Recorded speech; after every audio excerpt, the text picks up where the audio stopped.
Bismillahirrahmanirrahim. Assalamualaikum warahmatullahi wabarakatuh. Waalaikumsalam warahmatullahi wabarakatuh. Mohon maaf ya, kita menyelenggarakan secara daring lagi karena saya masih belum sembuh ya. Minggu kemarin itu saya dapat tebengan, jadi disebut Pak Irfan, kadang disebut Pak Ijli. Saya eh, sungkan kalau terus-terusan. Walaupun saya nggak pernah meminta ya, kedua orang itu tiba-tiba datang. Besok saya jemput gitu ya. Tapi karena rumahnya itu kan tidak searah dengan rumah saya. Ya. Kalau saya berangkat kemudian menghampiri Pak Iklil itu searah ya. Sehingga lah kalau Pak Iklil ke saya jadi dia naik dulu ke arah Trawas untuk jemput saya. Padahal Pak Iklil rumahnya di Mojosari. Nah, tindakan-tindakan begitu itu saya akhirnya sungkan kalau terus-terusan gitu loh. Walaupun saya memang nggak pernah meminta. Nah, akhirnya untuk minggu ini kemarin di hari Rabu itu saya dijemput untuk rapat, mengikuti rapat. Nah, ini saya sungkan kalau terus-terus, walaupun saya nggak meminta ya, beliau memberikan bantuan kepada saya. Nah, itu salah satu bentuk rezeki juga, ya. Makanya kalian ketika bersikap gitu ya, itu harus yang baik. Dimohon maaf ya, kita daring lagi ya.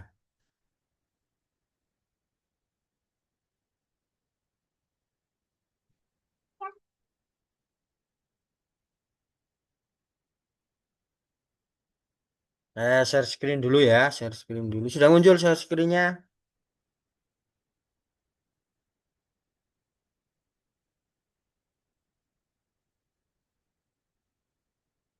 Yuk, ini kan teori sastra. Sorry, sorry. Salah, salah, salah. Belum, belum, udah muncul.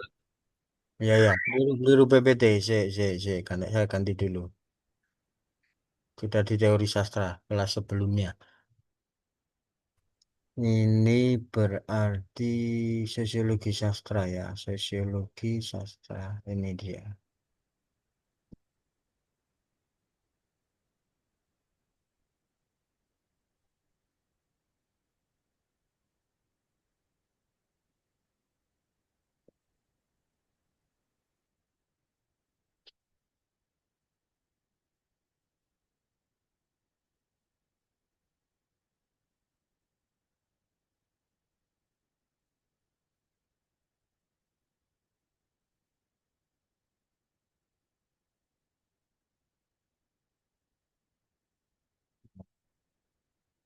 Sudah muncul?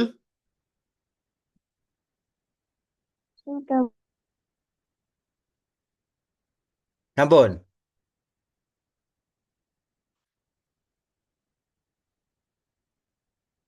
sudah Pak. Oke.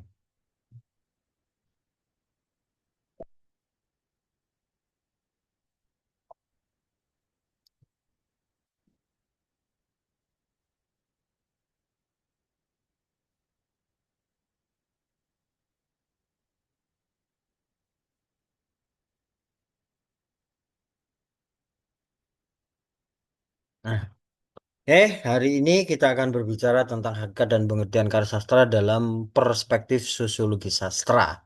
Ya, lalu kemarin kan kita berbicara hakikat karya sastra ya, atau ruang lingkup sosiologi sastra. Nah, hari ini kita lanjutkan agak lebih masuk sedikit. Dan nanti saya ingin membahas sekilas juga tentang luaran, jadi nulis artikel itu kita mulai hari ini kita nanti menyinggung semoga ada sisa waktu ya. Menyinggung artikel, ya, abstrak dan juga judul di akhir pembelajaran.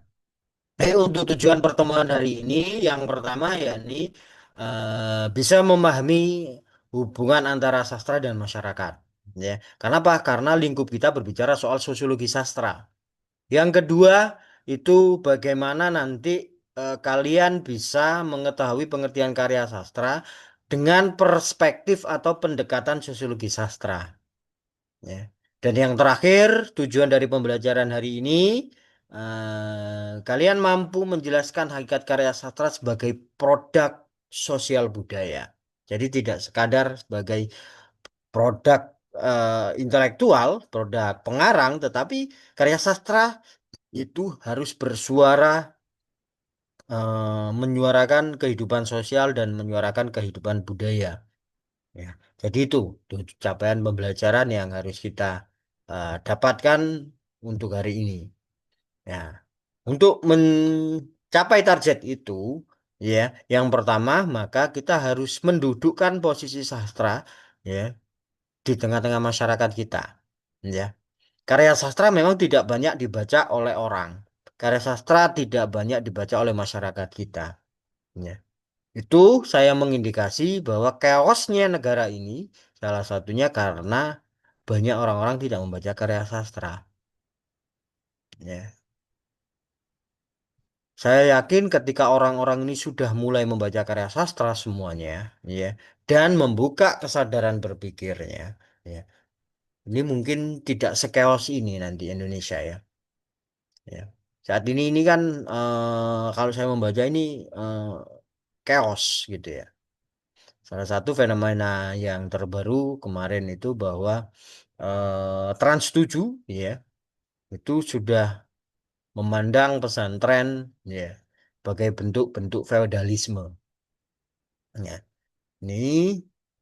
Ini chaos ya bahwa orang-orang ini lebih mempertahankan rating, kalau ngomong rating berarti kan lebih mengutamakan materi daripada hakikat kemanusiaan itu sendiri. Ya. Nah, sampai viral gitu ya kemarin ya. Nah, ini karena orang-orang tidak atau menjaga jarak dengan karya sastra itu masalahnya. Ya. Karena orang-orang yang membaca karya sastra, insya Allah ya, itu dia lebih tidak gerusah-gerusuh dalam bertindak. Ya. Sehingga kenapa sih kok bisa seperti itu? Ya karena karya sastra itu lahir dari eh, bentuk-bentuk memeras realitas kehidupan ya. Nah, kalau pengarang itu ya mengambil intisari kehidupan kemudian dimasukkan ke dalam karya sastra dan ketika karya sastra itu dibaca oleh masyarakat, mereka mendapat intisari kehidupan juga. Ya. Jadi kalau orang banyak pengalaman hidupnya, ya, maka orang tersebut itu sudah semakin berhati-hati di dalam bersikap, bertindak, ya, berbicara itu semakin hati-hati, ya, semakin matang apa yang disampaikan. Kenapa? Karena banyak intisari kehidupannya atau sering disebut sebagai banyak makan asam garam kan gitu tuh. Banyak pengalaman. Nah, itu yang pertama dan yang kedua bahwa sosiologi sastra ini memandang karya sastra itu bukan sekadar karya yang imajinatif, karya fiktif, tidak. Tetapi apa? Sebagai produk sosial yang dipengaruhi sejarah dan budaya. Ya. Jadi ini benar-benar real saya rasakan ya ketika saya meriset sebuah puisi yang ditulis oleh penyair Jombang. Ya, saat saya menyelesaikan studi S2 dulu, saya selesaikan untuk menulis tesis ya, tugas luaran untuk S2 gitu ya. Nah, itu saya mengkaji dengan sosiologi sastra. Ya. Kajian itu tidak hanya teks, tetapi saya juga mewawancarai pengarang, mewawancarai orang-orang yang membaca puisi penyair tersebut. Ya. Jadi, bahkan saya sampai untuk menafsirkan teks puisi itu, kebetulan puisi yang saya kaji itu seperti geografis Jombang dalam sebuah puisi. Memang tidak serta-merta semua tempat saya datangi, enggak. Ketika saya mendapatkan referensi dari buku, referensi dari artikel, referensi dari koran, referensi dari internet gitu ya, maka saya tidak terjun ke lapangan. Tetapi ketika tidak saya temukan referensi-referensi terkait puisi itu, saya terjun ke lapangan.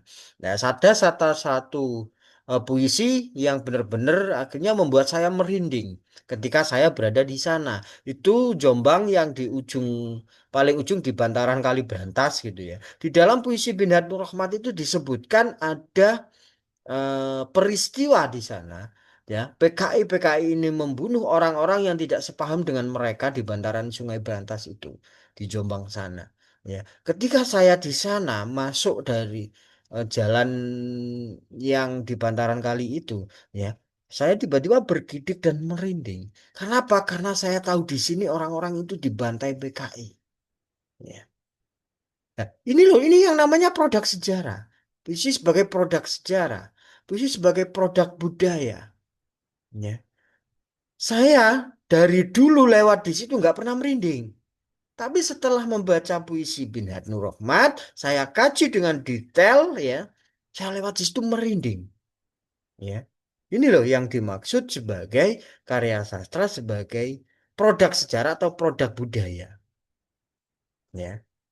Nah, kalau versinya Ian Watt, ya, sastra adalah cermin dari masyarakat. Jadi kalau kalian ingin memahami masyarakat, ingin memahami orang-orang di sekitar kalian, ingin memahami fenomena-fenomena yang terjadi saat ini, ya, maka kalian perlu membaca karya sastra untuk memahami ini, untuk menafsirkan keadaan-keadaan ini. Seperti itu. Nah, kemudian untuk Welek dan Weren itu juga pendapat bahwa sosiologi sastra ini ya akan mempelajari hubungan antara pengarang, karya, dan masyarakat. Jadi ini tiga hal yang dalam sosiologi sastra ini saling singgung ya. Makanya di dalam tesis saya itu seperti disertasi saya lanjutkan lagi, tapi lebih besar kerangkanya di disertasi.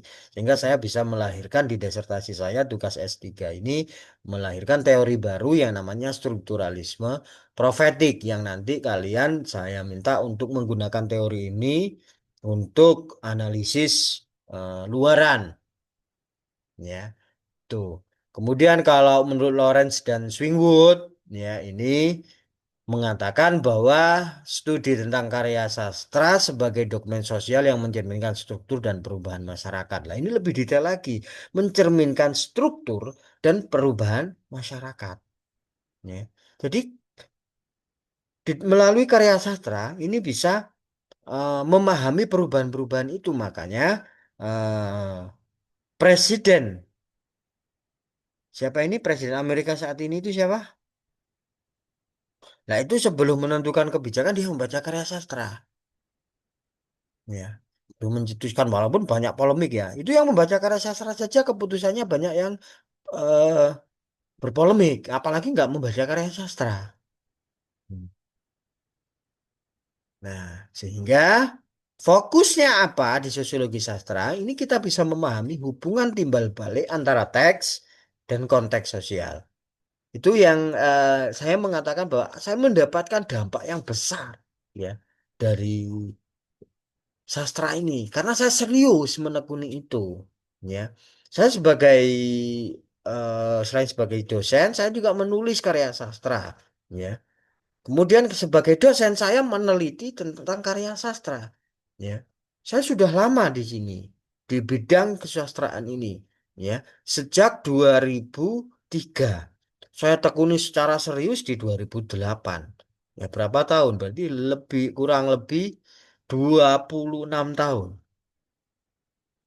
ya dan menekuni sastra. Jadi seluk beluk dari apa itu kesusastraan saya bisa merasakan. Bahkan ini yang terbaru saya diminta untuk menjuri ya hari Senin besok itu di Dinas Pendidikan Kota ya pesertanya SMP. Nah saya bingung. Saya bingung sebagai orang yang serius di situ. Ya Allah ini lomba cipta puisi untuk SMP tapi kenapa di sini saya menemukan di bahasa puisi itu guru-gurunya. Ya, sehingga saya merasa ketika saya serius ya, saya bingung. Saya menilai dengan apa ini puisi. Saya menemukan guru-gurunya yang ada di tulisan puisi ini, bukan siswa-siswinya. Ya, enggak saya bolak-balik gitu ya puisi itu. Karena kebetulan puisi itu dikirim secara daring dan hari Seninnya nanti lomba baca puisinya. Nah, saya bingung, ya, mau saya nilai apa ini? Gitu. Sehingga nanti saya ingin mengkritik ketika diminta ada sesi untuk juri berbicara, maka saya menyampaikan, bab menyampaikan untuk sebaiknya ini diselenggarakan ciptanya untuk guru dan bacanya untuk murid, gitu ya. Jadi seperti itu. Ini karena keseriusan saya dengan kesusastraan, khususnya di puisi. Ini menjadi sesuatu yang rumit. Kalau tinggal menilai saja gampang saja, saya tinggal memberi angka-angka. Kalau seperti saya memberi nilai kepada kalian gitu kan. Kalau hanya memberikan angka, ya saya merem aja sih bisa memberikan angka. Tapi itu hati saya kan juga menilai gitu kan. Sama ketika saya memberi nilai kalian ya di setiap mata kuliah gitu ya. Anak yang rajin, kemudian ketika mengerjakan tugas gitu ya. Tiba-tiba, loh kok gini ya?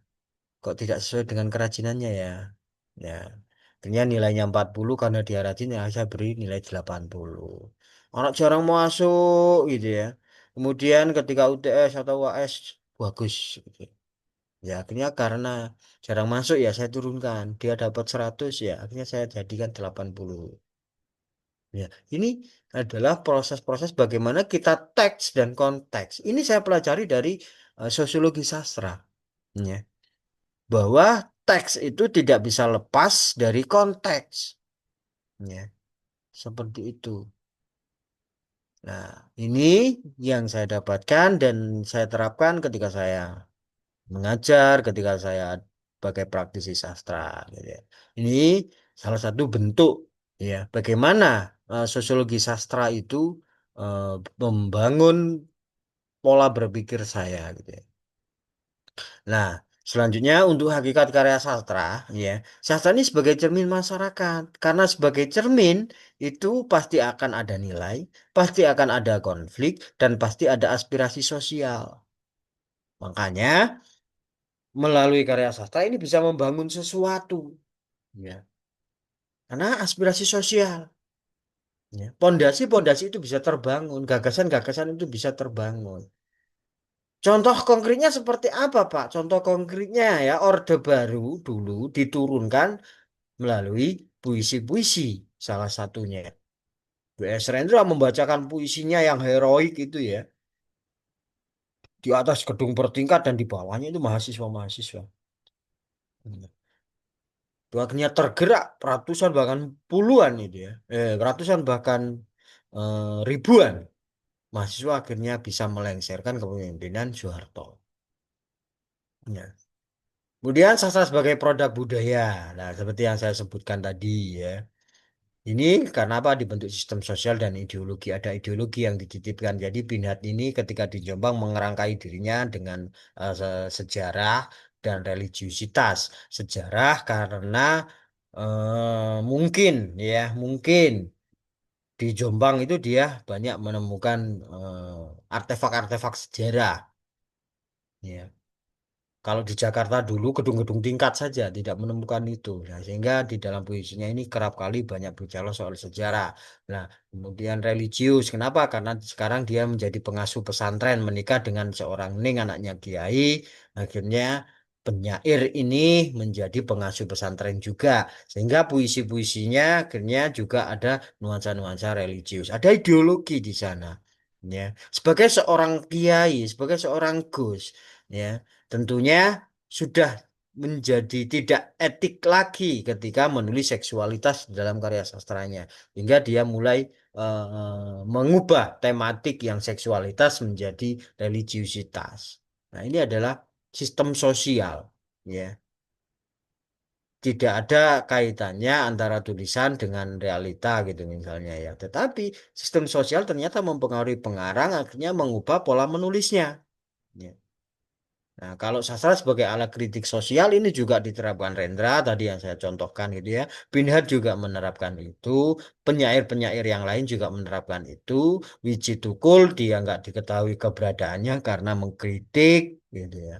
Dan banyak sekali sastrawan-sastrawan yang dulu diasingkan di Pulau Buru, salah satunya ya Pramudia Anantatur, Agam Wispi gitu ya. Karena ada kritik sosial melalui karya sastra. Mereka diasingkan, mereka mendapatkan hukuman-hukuman sosial, bahkan hukuman-hukuman politik gitu ya.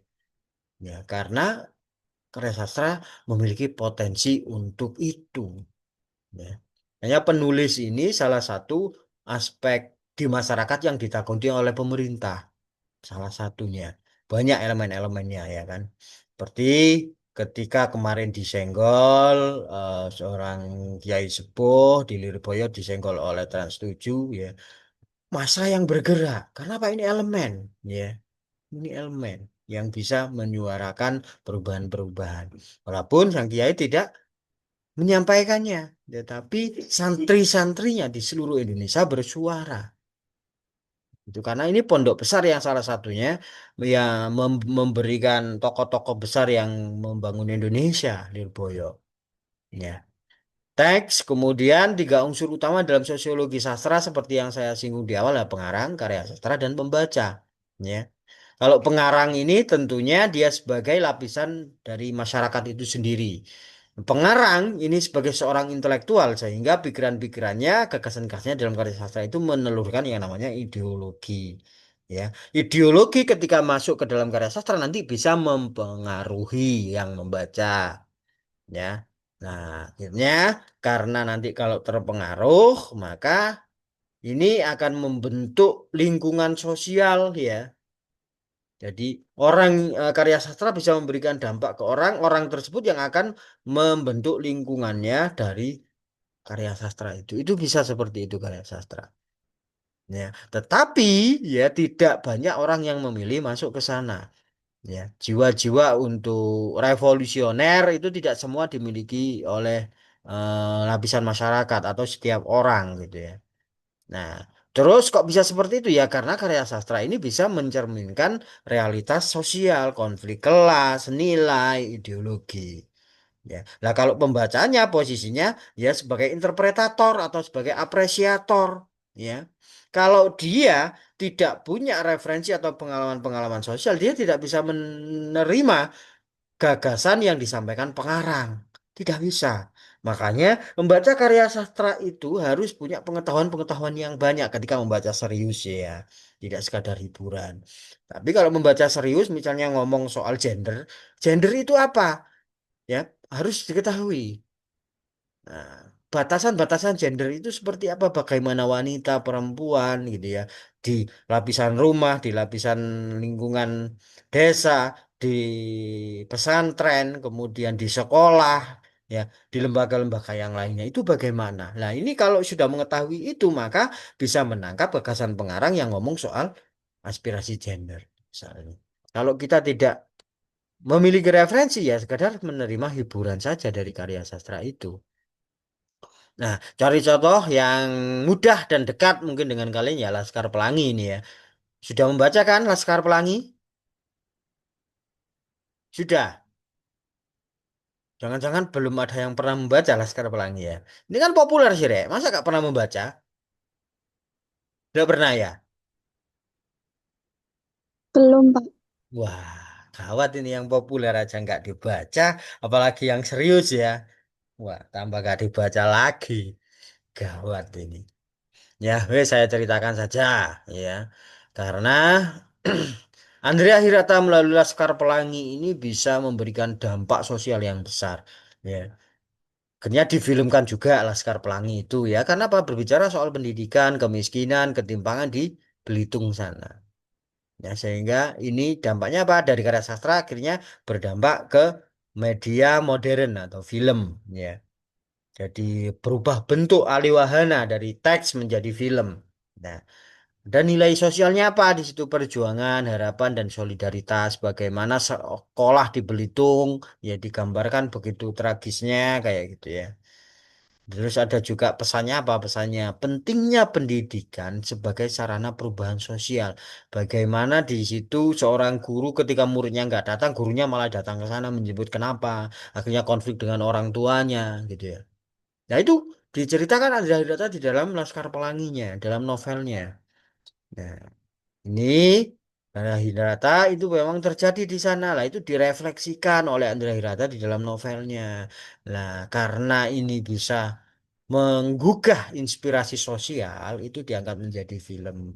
Dan sekarang di sana ada monumennya juga. Loh, karya sastra dulu bisa sebesar itu dampaknya. Nah, kalau kalian tidak mau membaca, ya bagaimana? Ya, ini banyak sudah contoh-contoh dampak dari karya sastra. Ya, maka sebagai mahasiswa bahasa Indonesia, ya, MBI, mahasiswa bahasa Indonesia, kemarin kan sudah saya tekankan, ya, bergerak, ayo bergerak. Cara yang mudah adalah jangan menyingkat saat ngirim pesan WA. Nulis status 3 paragraf. Itu aja. Diterapkan, di branding. Ya, nanti setelah itu membaca karya sastra. Biar bahasanya gak begitu-begitu saja. Biar kalian kaya dengan diksi, kaya dengan kebahasaan gitu ya. Baca karya sastra. Nanti tulisan kalian, nanti status-status kalian sudah mulai berubah. Wacana-wacana dalam karya sastra yang kalian baca itu akan masuk sana. Nah, itulah kenapa posisi karya sastra ini penting di dalam sistem sosial. Nah ya, itu posisinya sekarang ini karya sastra itu netral ya, ya. Bisa berdialog dengan struktur kekuasaan dan ideologi. Ya, kalau dulu pemerintah tidak membangun sekolah di Belitung, dibiarkan rumah kayu dan lain sebagainya. Tapi karya sastra menyuarakan itu sekarang sudah bagus di Belitung melalui karya sastra. Ya. Kemudian posisinya lagi pengarang menggunakan bahasa sastra untuk menyampaikan suara sosial dan politik. Tadi yang saya sebutkan W.S. Rendra gitu ya. Kemudian Bernhard Nur Rohmat gitu ya. Pembaca menafsirkan makna berdasarkan pengalaman sosial. Lah, kalau kalian punya pengalaman yang banyak, akhirnya mendapatkan makna yang banyak juga. Ini posisinya karya sastra seperti itu. Kalau pada kalian itu referensinya sedikit, ya dapat sedikit. Kalau kalian referensinya banyak, ya dapat banyak. Begitu. Ini ajaibnya karya sastra. Nah, kemudian relevansi untuk kita, ya, khususnya untuk kalian, mahasiswa bahasa Indonesia, ya, MBI, ya, memahami karya sastra sosial akan membantu kalian satu, mengaitkan teks dengan konteks sejarah dan budaya. Yang kedua, mengajarkan empati sosial melalui pembacaan karya sastra. Dan yang ketiga, mengembangkan kemampuan kritik sosial dalam pembelajaran sastra. Ini, ya memang ini tidak bisa secara langsung. Ya, tidak bisa secara langsung. Ini nanti akan ada fase-fase yang harus kalian tempuh, membaca berapa banyak karya sastra gitu ya. Kemudian menelaah, menghubungkannya. Ini nggak mudah, ya, nggak mudah. Saya akhirnya dari 2006 itu sampai 2013 gitu ya. Saya perlu menaikkan grade tentang bagaimana mengapresiasi eh, teks ini lebih tinggi. Saya melanjutkan studi S2. Saya tidak punya keinginan yang aneh-aneh, tidak punya keinginan untuk menjadi dosen, ya. Tapi akhirnya Tuhan mengarahkan saya karena saya punya ijazah S2 ketika saya diundang oleh UNIM saat itu saya diminta untuk menjadi dosennya, mengajar kesusastraan karena saya pelaku dan juga punya background akademik gitu ya. Nah, kemudian sekarang studi lagi S3 gitu ya. Nah ini kerangka saya masuk ke dalam puisi khususnya dan sastra pada umumnya itu menjadi semakin luas, semakin dalam. Saya dulu nggak punya pemikiran akan bisa melahirkan teori baru. Nggak punya. Ya. Sampai akhirnya sekarang saya bisa menulis teori baru. Ya. Itu seperti itu. Ya. Kemudian ini ya, teks-teks ini nanti membantu kalian ya menjadi MBI, menjadi mahasiswa bahasa Indonesia. Kalau kalian sampai saat ini itu masih menjaga jarak, ya, ini gawat, ya. gawat. Nanti tidak jadi, ya, tidak jadi ahli bahasa. Ya, cukup menjadi guru bahasa Indonesia, gitu ya. Karena guru bahasa Indonesia yang pertama adalah attitude saja, syarat wajib ini, attitude, ya, sikap. Itu kewajiban untuk syarat sah, syarat utama untuk menjadi seorang guru. Ya, ya. Kalau keilmuan nggak wajib, keilmuan nggak wajib. Kalian misalnya lulus ya, saya nggak dapat apa-apa gitu saat kuliah karena saya nggak belajar dengan serius. Kemudian kalian jadi guru, kalian nggak bisa ngajar itu loh, nggak dikeluarkan dari sekolah. Ya, kalau attitude kalian baik. Ya, jadi intinya adalah attitude dan sastra bisa membangun attitude itu. Dekati karya sastra, ya. Silakan, ada yang mau disampaikan. Sebelum nanti kita mencoba mengarah ke produk luaran mata kuliah kita. Ada, silakan. Saya ingin bertanya, Pak. Jadi Silakan, untuk silakan. guru bahasa Indonesia tadi itu apakah harus gimana ya? Kalau di SMP gitu loh, Pak. Karena Oke. SMP kan untuk karya penalaran sastra itu masih minim gitu. Untuk anak-anak mungkin lebih ke materi-materi terus teks-teks deskripsi ataupun mungkin jenis-jenis teks terus eh, kebakuan dalam bahasa terus penulisan yang baik dan benar gitu. Nah, untuk guru di tingkat SMP gitu ataupun SD mungkin ya Pak ya.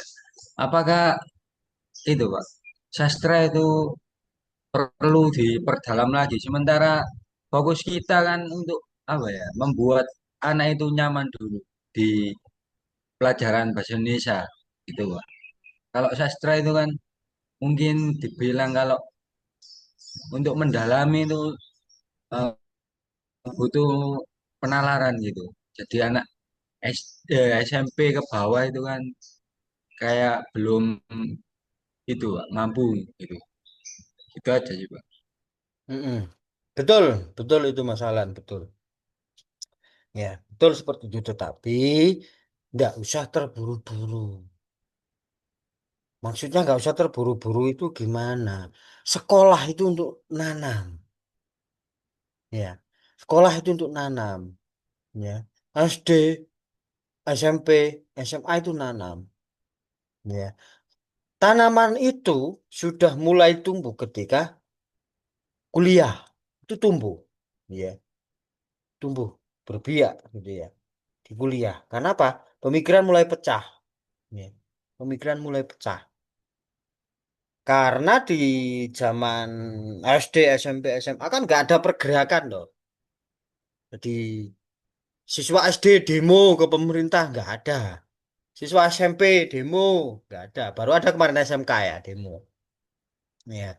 Tapi di dalam sejarah nggak pernah ada. Kenapa? Karena mereka penanaman, masa penanaman. Ya, saya menanamkan dulu 3 tahun. Ya, 3 tahun kebetulan mereka saya yang ngajar ya di aliyah gitu ya. Saya ngajar. Nah, pola ngajar saya berbeda dengan pola ngajarnya guru-guru yang lain. Mas Alan, ya. Kan materinya begitu-begitu saja di buku. Ya. Tetapi saya menyampaikan tidak berbeda. Menyampaikannya berbeda. Ketika penggunaan bahasa, saya berikan cara-cara bagaimana bahasa yang baik dan benar. Ya, misalnya dulu tidak diajarkan mungkin di sekolah sebagai bentuk-bentuk yang semakin perkembangan bahasa gitu ya. Guru mengacu pada buku teks saja. Nah, sedangkan saya sebagai praktisi karena melalui sastra, melalui forum-forum pertemuan bahasa, saya terlibat di dalamnya. Ya, akhirnya saya masukkanlah di dalam pembelajaran. Ya, bagaimana kaidah kebahasaan, penulisan tata bahasa yang baik, diajarkan nulis yang baik gitu ya. Bagaimana memahami sebuah teks gitu ya. Kemudian ketika pada tahapan puisi gitu, saya ajari memaknai puisi. Ini versi saya seperti ini. Kalian boleh punya versi yang lain, ya. Judul saya tulis di papan satu, puisi itu gitu ya. Kemudian tak saya ajari memaknai kata ini, kata ini. Nah, ini padannya dengan kata ini. Ini misalnya yang sepadan dengan kata ini bagaimana kata ini? Ya, seperti itu sampai detail ya. Nah, itu saya melihat di guru-guru yang lain satu sekolah itu nggak ada yang model begitu. Ayo anak-anak, ini puisi ini maksudnya apa ya? Silakan dimaknai dalam sebuah tulisan. Udah gitu aja gurunya. Ketika mau mengajarkan puisi. Nah, di momen yang lain ketika saya mengajarkan puisi, lah orang-orang itu kan kebetulan sekolah itu saya di pondok masalah sama dengan sampean ya. Di pondok yang ngajarnya di pondok, orang-orang ikut turuan gitu ya. Nah, bagaimana agar anak-anak ini nggak tidur? Lah, saya harus punya cara yang menarik untuk mengajar mereka. Ya, ngantuk rek. Iya Pak, ya wis tidur ya. Ya, malah nggak tidur, tak suruh tidur, itu nggak mau tidur. Ya, banyak kan guru, ayo bangun, bangun, bangun. Mereka nggak bangun, tetap tidur akhirnya. Bangun sebentar, suruh wudhu gitu ya. Nah, itu tidur lagi. Saya buka kelas, Assalamualaikum, malah karena anaknya ngantuk gitu ya, tidur. Saya membiarkan mereka saya lihat beberapa menit gitu. Akhirnya kan kok kelasnya diam-diam aja. Saya duduk melihat mereka tidur gitu. Ya. Tapi cara saya mengajar tidak disukai oleh guru-guru yang lain gitu ya. Tetapi dalam satu semester mereka berubah. Ya. Nggak ada sampai akhirnya kelas saya itu anak yang tidur. Anak pondok itu. Ya. Banyak cara-cara yang saya lakukan kemudian di jam terakhir gitu ya. Kebetulan saat itu kelasnya masih dibangun, ngajar di apa di masjid jadi satu gitu. Ngantuk rek, ngantuk. Mau nggak mendengarkan baca puisi? Nggak ada yang jawab karena takut diminta baca puisi. Saya yang baca puisi dengan pola-pola pembacaan penyair. Satu masjid, guru-gurunya akhirnya nggak mengajar alam saat itu. Melihat saya baca puisi karena suara itu menyeluruh satu masjid. Dan apa setelahnya? Setelah selain baca puisi, satu masjid serentak tepuk tangan. Nggak ada yang baca puisi, gurunya. Gitu loh. Ini permasalahan-permasalahan yang dihadapi anak-anak di SD, SMP, SMA. Seperti ini, gurunya banyak yang tidak mengajarkan dengan cara-cara yang mendalam. Loh, apakah ada hasilnya, Pak? Begitu. Tidak ada. Adanya ketika saya kaget, tiba-tiba mereka saat kuliah, Pak, ini tolong dibaca tulisan saya. Ya, ngirim tautan web mereka, ngirim blog mereka. Duh, perasaan dulu saya ajari tidak tidur anaknya. Gitu ya. Tetapi ternyata di sensor mereka, otak mereka itu tertancap. Kemudian yang lain adalah, kemudian ngirim foto, diskusi dengan Joko Pinurbo, kirim. Loh, ada gini. Atau ada lagi yang datang ke rumah ngirim buku, bertamu. Pak, ini buku saya. Saya tidak pernah menduga, ya. Kalau dulu mereka itu seolah-olah itu nggak respect, nggak ngereken gitu ya. Saya ajar tentang sastra, tentang bahasa. Tapi ya banyak yang akhirnya mereka setelah mendengarkan cerita-cerita saya, cara mengajar saya waktu di kelas ya itu mereka akhirnya berdampak gitu loh. Waktu di sekolah nggak ada, nggak terlihat masalah. Itu seperti itu masalah. Ya, Pak. Jadi saya sedikit cerita mungkin ya, Pak. Ya, ya, Pengalaman ya. Silakan, silakan. selama setengah semester mengajar kan, mungkin saya itu pasif ya. Kayak ya Mm-mm. udah ngajarin teori. Terus saya coba cara panjenengan itu yang kayak nantang mahasiswa kemarin itu, Pak, yang membranding untuk ke sekolah-sekolah cari apa namanya drama. Nah, itu Drama. kan ya yang ke sekolah. Nah, itu saya tantang anak